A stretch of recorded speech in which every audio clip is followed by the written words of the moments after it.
আজকে একটা নতুন রেসিপি পিশপাশ আপনাদের সাথে শেয়ার করব। প্রথমেই হাফ কাপ চাল নিয়ে এটাকে ধুয়ে রাখবো।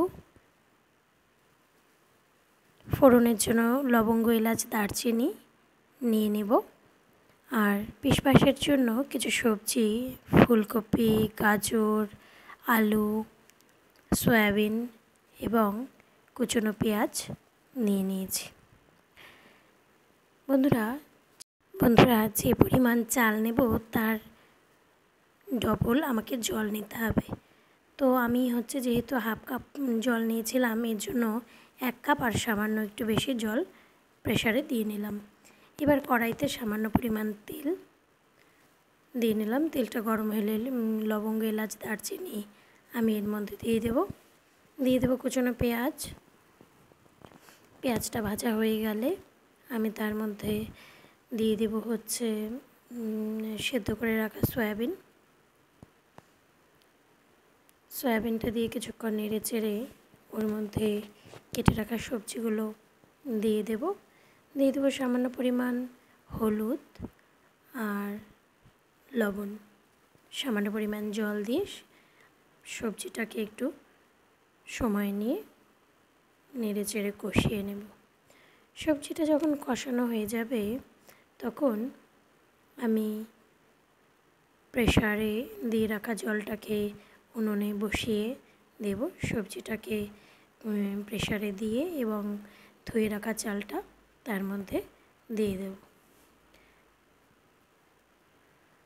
সব কিছু দিয়ে দিলাম।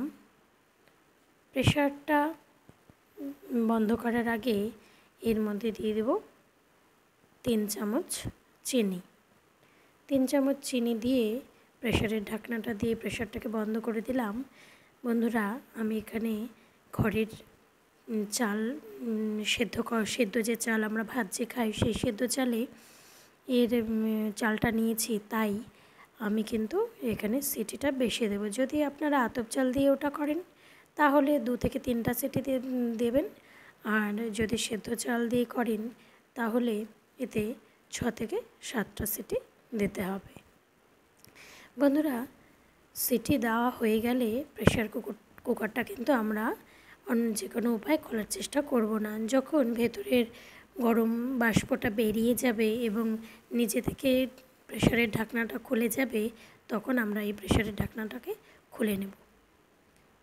বন্ধুরা, দেখতেই পাচ্ছেন আমার পিশপাশ রেডি।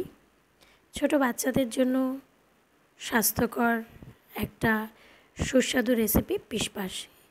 বন্ধুরা, আমি এখন এই প্রেসারের ঢাকনাটা খুলে এখানে 1 চামচ পরিমাণ ঘি দিয়ে দিলাম। এরপর আমি খাবারটাকে একটা থালার মধ্যে বেড়ে নেব। তো বন্ধুরা, তোমরা দেখতেই পাচ্ছ পিশপাশ রেডি। ভিডিওটা কেমন লাগলো অবশ্যই কমেন্ট করে জানিও। ধন্যবাদ।